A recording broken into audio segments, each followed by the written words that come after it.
Hey guys, it's Dorian Smith from Low Budget Sports. I just wanted to do a real quick Padres recap. They played the Milwaukee Brewers. So I started off this game with some homemade chili dogs. I'll make sure to put that recipe up on screen here. I don't want to be accused of gatekeeping. But in all seriousness, I wanted to start off with the pros of this game. I thought it was really nice to see Manny Machado have 4 hits. I thought Jake Cronenworth obviously having a 5 for 5 game. That's really solid. Um, I also thought the bullpen did fairly well for the situation they were put into. It was nice to see high leverage guys like Robert Suarez, Jeremiah Estrada get a day off. That was really nice. Enil De Los Santos, NPCIS came and saved the game, so no harm, no foul. Everything looked nice. I think a big question as we jump into the cons of this game is it time to start worrying about Dylan Cease? I think to answer that question sort of indirectly, I am worried about Dylan Cease.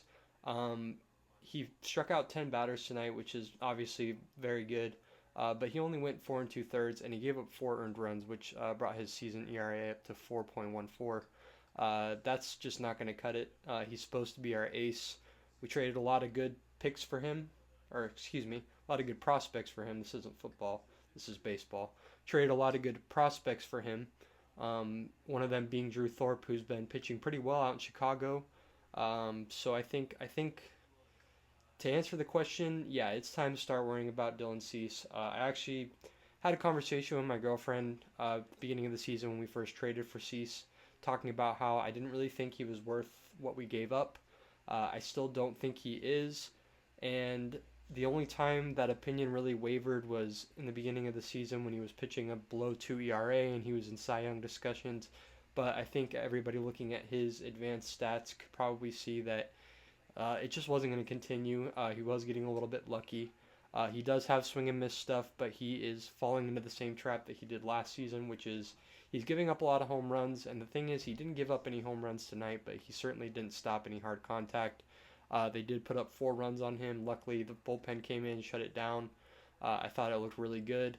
And the offense overall, really, really good, actually. I think I got to give the offensive player to Cronenworth. I thought, obviously, when you get 5 hits, one of them being a home run, you're going to be the pick for the MVP of the game. I thought the best pitching performance, honestly, came from Enil De Los Santos. Again, he's been kind of hit or miss. He's sitting at a 3.41 ERA this year, which isn't anything spectacular, but he seemed to get it done when he needs to get it done. Kolek looked okay. He's he's shaky. He's a Rule 5 draft pick, so we have to keep him on the roster for this season. But I have a solid feeling he will not start out next season on the roster. I think there's many other options. I think he's going to be a developmental Rule 5 pick where we're going to put him down in AAA probably beginning next season, maybe bring him back up. Uh, Tom Cosgrove is back. Whatever. I mean, he had a good season last year. He's kind of looked really bad this year, so I thought it was nice to see him come in and not give up any runs, although he gave up a hit and he did let at least a run come across. Um, that being said, again, we're back to Cease. Um, just not really looking too good. He's given up a lot of home runs, and like I said, no home runs tonight, but just kind of got hit around a little bit. I think another thing to discuss in this game is the injuries. Campusano started the game with a thumb injury, and no one really cares about that because Campusano has been pretty disappointing this year. Other than a couple of clutch hits, he really hasn't done much. I don't think anybody's really all that sad. I would actually rather see Higashioka start. I think they provide about the same value offensively, and I think Higashioka is a better defensive catcher, and I think that's going to mark 2 seasons in a row pretty much where Campusano gets his spot stolen by essentially what is a backup catcher. You saw Gary Sanchez come in last year and take Campusano's spot. I think Higashioka is slowly taking his spot even before the injury, so I don't think the injury helps. I think Campusano is a quadruple A player. I don't really think he's the catcher that we thought he was going to be. I remember he came up in 2020 for a game and hit a home run, and everybody lost their mind. And Yeah, I don't know what the future of Campusano is. I think Salas is what we're looking for in the future. I think Campusano is a guy where if his value goes up a lot, probably trade him. If it doesn't, he's probably just somebody we are constantly trying to work into the lineup, and he just doesn't really seem to make things happen. Arias hit a home run, which I just made a video basically shitting all over Luis Arias for his lack of power. So, of course, he's going to turn around and hit a home run.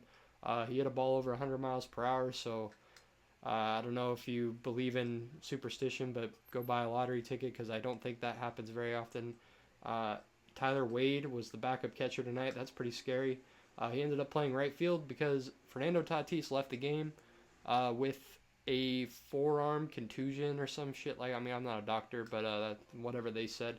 For some reason, this dude does not like to wear protective gear when he's hitting. He's the only person in the league who doesn't.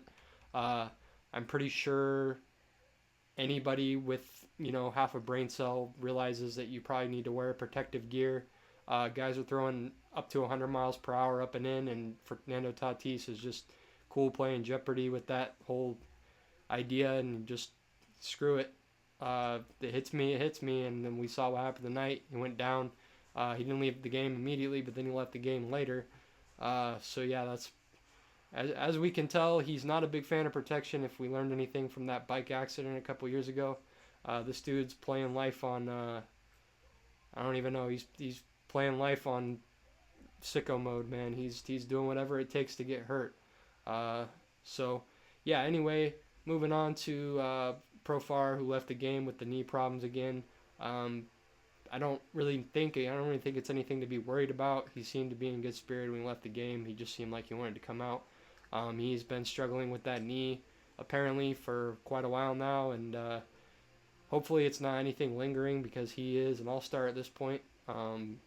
Undoubtedly an all-star. I don't think there's really any dispute. I don't care if he's been bad in the past. I don't care if he's going to be bad in the future.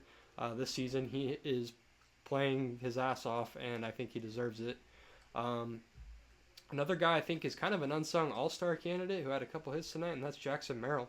If he continues this home run stretch, I think there's serious consideration for him to be an all-star. It might be an all Padres outfield.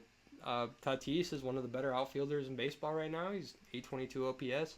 You got Profar, and then, like I said, Merrill is not far behind the general pack. I mean, a lot of people like to say Jock Peterson, and Jock Peterson doesn't really do much except destroy right-handed pitching, so if you think that's an all-star, I guess go for it, but never really been a Jock Peterson fan.